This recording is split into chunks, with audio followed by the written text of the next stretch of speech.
ஹரே கிருஷ்ணா. மறுபிறவி பாகம் 10, அத்தியாயம் 2. மாறும் உடல் மாறாத ஆத்மா, அதன் தொடர்ச்சி. ஆத்மாவை உணர்வது எவ்வாறு, அதன் தொடர்ச்சி. பேராசிரியர் டர்க்ஹைம் கேட்கிறார், உடல் இயங்குவதற்கு அதனுள் ஏதோ ஒன்று இருக்க வேண்டும் என்று ஜட உடலை பற்றி தாங்கள் எடுத்துரைத்த கருத்தினை என்னால் புரிந்து கொள்ள முடிகிறது. உடல், அதன் இயக்க சக்தி என்று இரண்டு விஷயங்கள் உள்ளன என்பதை நாம் தெளிவாக முடிவு செய்யலாம். இருப்பினும் என்னுடைய கேள்வி என்னவெனில், நமக்குள் இருக்கும் இயக்க சக்தியினை அறிவுபூர்வமாக மட்டுமின்றி நேரடி அனுபவத்தினால் எவ்வாறு அறிந்து கொள்ள முடியும்? அந்த ஆழமான உண்மையினை நேரடியாக அனுபவிப்பது முக்கியமானதல்லவா? அடுத்த தலைப்பு, நான் பிரம்மன், ஆத்மா. ஸ்ரீல பிரபுபாதா இந்த கேள்விக்கு பதில் கூறுகிறார். இயக்க சக்தி என்பது நீங்கள்தான். இயங்கும் உடலும் மடிந்த உடலும் வேறுபட்டவை. இவற்றிற்கு இடையிலான வேற்றுமை இயக்க சக்தி மட்டுமே. இயக்க சக்தி உடலினுள் இல்லாத போது அது இறந்ததாக சொல்லப்படுகிறது. எனவே உண்மையான நபருக்கும் இயக்க சக்திக்கும் வேறுபாடு இல்லை. வேதங்களில் சோகம், நானே இயக்க சக்தி என்னும் மந்திரத்தை காண்கிறோம். மேலும் அகம் பிரக்மாஸ்மி, நான் இந்த ஜட உடல் அல்ல, நான் பிரம்மன், ஆத்மா என்றும் கூறப்பட்டுள்ளது. அதுவே தன்னுணர்வு. பகவத்கீதையில் தன்னுணர்வு பெற்றவனை பற்றி விவரிக்கப்பட்டுள்ளது. பிரம்ம பூத பிரசன்னாத்மா நாக்ஷோசதி ந காங்ஷதி. எப்போது ஒருவன் தன்னை அறிகின்றானோ அப்போது அவன் ஆசைப்படுவதும் இல்லை, வருத்தப்படுவதும் இல்லை. ஷம சர்வேஷு பூதேஷு, அவன் அனைவருக்கும், மனிதர்கள், விலங்குகள் என அனைத்து உயிர்வாளிகளுக்கும் சமமானவன். பேராசிரியர் டர்க்ஹைம் கூறுகிறார், நான் ஆத்மா என்று தங்களது மாணவர்களில் ஒருவர் சொல்லக்கூடும். ஆனால் அவர் அதனை அனுபவபூர்வமாக உணராமல் இருக்கலாம். இதை யோசித்து பாருங்களேன். ஸ்ரீல பிரபுபாதா கூறுகிறார், இதை எவ்வாறு அனுபவிக்காமல் இருக்க முடியும்? தானே இயக்க சக்தி என்பது அவருக்கு தெரியும். ஒரு விதத்தில் பார்த்தால் தான் இந்த உடல் அல்ல என்பதை அனைவரும் அறிவர். ஒரு குழந்தைக்கு கூட தெரியும். நாம் பேசக்கூடிய விதத்தை ஆராய்ந்தால் இதனை கவனிக்க முடியும். இது எனது விரல் என்று சொல்கிறோம். நான் விரல் என்று யாரும் ஒருபோதும் சொல்வதில்லை. அப்படியெனில் அந்த நான் என்பது என்ன? இதுதான் தன்னுணர்வு எனப்படுகிறது. நான் இந்த உடல் அல்ல. இந்த உணர்வினை மற்ற உயிர்வாளிகளிடத்திலும் எடுத்துச் செல்லலாம். மனிதன் விலங்குகளை கொல்வது ஏன்? மற்றவர்களுக்கு தொந்தரவு கொடுப்பது ஏன்?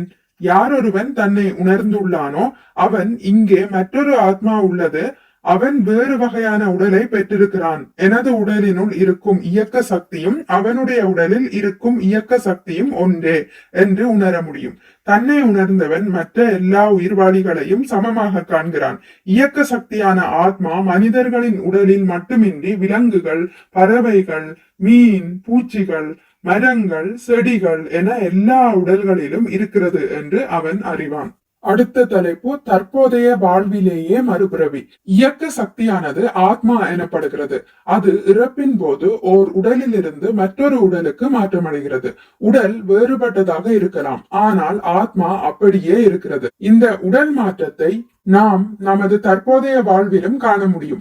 நாம் அனைவரும் குழந்தை பருவத்திலிருந்து மாணவ பருவத்திற்கும், மாணவ பருவத்திலிருந்து இளமைக்கும், இளமையிலிருந்து முதுமைக்கும் மாறி வந்துள்ளோம். ஆயினும் இந்த மாற்றங்களுக்கு மத்தியிலும் நான் என்னும் உணர்வு, ஆத்மா மாறாமல் அப்படியே இருக்கிறது. உடல் பௌதிகமானது, உள்ளிருக்கும் இயக்க சக்தி ஆன்மீகமானது. இதை புரிந்து கொள்பவன் தன்னை உணர்ந்தவன் எனப்படுகிறான். பேராசிரியர் டர்க்ஹைம் கூறுகிறார், மேலை நாடுகளில் நாம் தற்போது ஒரு முடிவான தருணத்திற்கு வந்துவிட்டோம் என்று நான் நினைக்கின்றேன். ஏனெனில் நமது வரலாற்றில் முதன்முறையாக அமெரிக்காவிலும் ஐரோப்பாவிலும் உள்ள மக்கள் உண்மையை அறிவதற்கான உள் அனுபவங்களை ஆர்வத்துடன் அணுகத் தொடங்கிவிட்டனர். கிழக்கத்தைய நாடுகள் எப்போதும் தத்துவ ஞானிகளால் நிறைந்துள்ளன என்பது உண்மையே. மரணம் ஒரு கொடூர சம்பவம் என்னும் நிலையை மாற்றி, மரணம் என்பது பூரண வாழ்விற்கான நுழைவாயில் என்று அவர்கள் உணர்ந்துள்ளனர். உடலின் பழக்க வழக்கங்களை வெல்வதற்கு இத்தகைய அனுபவங்கள் மக்களுக்கு அவசியம். மக்கள் தங்களின் உடல் அனுபவங்களை உடைத்தெறிய முடிந்தால் முற்றிலும் வேறு விதமான சக்தி தங்களுக்குள் இயங்குவதை அவர்கள் உடனடியாக உணர முடியும். ஸ்ரீல பிரபுபாதா கூறுகிறார், கிருஷ்ண பக்தன் அந்த வேறுபட்ட சக்தியை தானாகவே உணர்ந்து கொள்வான். ஏனென்றால் நான் இந்த உடல் என்று அவன் ஒருபோதும் நினைப்பதில்லை. அகம் பிரக்மாஸ்மி, நான் ஆன்மீக ஆத்மா என்று அவன் நினைப்பான். பகவத்கீதையில் அர்ஜுனனுக்கு பகவான் ஸ்ரீ கிருஷ்ணர் கொடுத்த முதல் அறிவுரை இதுவே. எனது அன்பு அர்ஜுனா, உடலை பற்றி நீ தீவிரமாக சிந்திக்கிறாய். ஆனால் அறிவுள்ள மனிதன் இந்த உடல் வாழ்ந்தாலும் மடிந்தாலும் அதனை முக்கியமானதாக கருதுவதில்லை. ஆன்மீக முன்னேற்றத்தின் பாதையில் முதலில் உணர வேண்டியது இதுவே. இவ்வுலகில் ஒவ்வொருவரும் உடல் மீது மிகவும் அக்கறை கொள்கின்றனர். உடலில் உயிர் இருக்கும் போது அதனை பல வழிகளிலும் பாதுகாக்கின்றனர். அது இறந்து விடும் போது அதன் மீது பெரிய சிலையையோ நினைவு சின்னத்தையோ அமைக்கின்றனர். இது உடல் உணர்வாகும். ஆனால் உடலுக்கு அழகையும் உணர்வையும் கொடுக்கும் இயக்க சக்தியை யாரும் புரிந்து கொள்வதில்லை.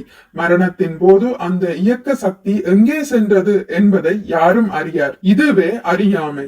பேராசிரியர் டர்க்ஹைம் கூறுகிறார், முதல் உலக போரின் போது இளைஞனாக இருந்த நான் போர்க்களத்தில் 4 ஆண்டுகளை கழித்தேன்.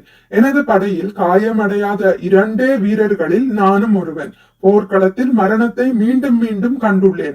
எனக்கு அருகில் நின்றவர்கள் தாக்கப்பட்டதையும் அவர்களின் உயிர் சக்தி மறைந்ததையும் கண்டுள்ளேன்.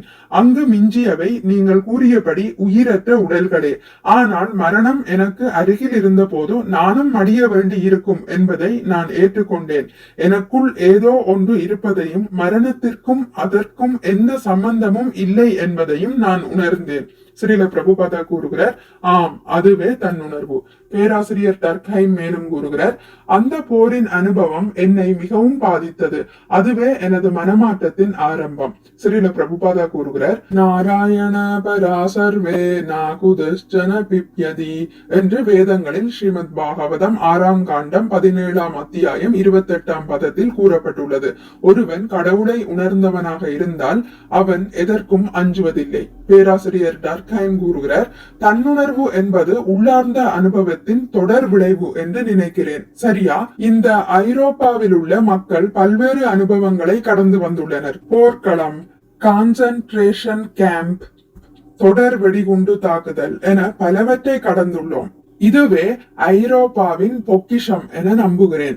இங்குள்ள மக்கள் மரணத்தின் அருகில் இருந்த தருணங்கள், காயமடைந்த தருணங்கள், உடலின் அங்கங்கள் சிதறிய தருணங்கள் போன்றவற்றை தங்களின் இதயத்தில் தேக்கி வைத்துள்ளனர். அச்சமயங்களில் அவர்கள் தங்களது நித்திய இயற்கையை ஓரளவு அனுபவிக்கின்றனர். இருப்பினும் உள் உணர்வுகளை தீவிரமாக அறிந்து கொள்ள போர்க்களம், கான்சென்ட்ரேஷன் கேம்ப், தொடர் வெடிகுண்டு தாக்குதல் போன்றவை தேவையில்லை என்பதை மக்களுக்கு தெரிவிப்பது இப்போது அவசியமாகிறது. ஒருவன் தெய்வீக உண்மையுடன் தொடர்பு கொள்ளும் பட்சத்தில் உடல் சார்ந்த வாழ்க்கையே எல்லாம் அல்ல என்பதை உடனடியாக உணர முடியும். ஹரே கிருஷ்ணா. இத்துடன் முடித்துக் கொள்கிறேன். இனி அடுத்த பதிவில் இதன் தொடர்ச்சியான உடல் கனவு போன்றது என்பதை பற்றி வாசிக்கலாம். மிக்க நன்றி. ஹரே கிருஷ்ணா. உங்களுக்கு இந்த வீடியோ பிடித்திருந்தால் லைக் பண்ணுங்கள், ஷேர் பண்ணுங்கள், சப்ஸ்கிரைப் பண்ணுங்கள். நோட்டிபிகேஷன் பெல்லை அழுத்துவதன் மூலம் அடுத்த பதிவுகள் உங்களை வந்தடையும். பகவான் ஸ்ரீ கிருஷ்ணரை பற்றி கேட்டு மகிழ்வோம். ஹரே கிருஷ்ணா.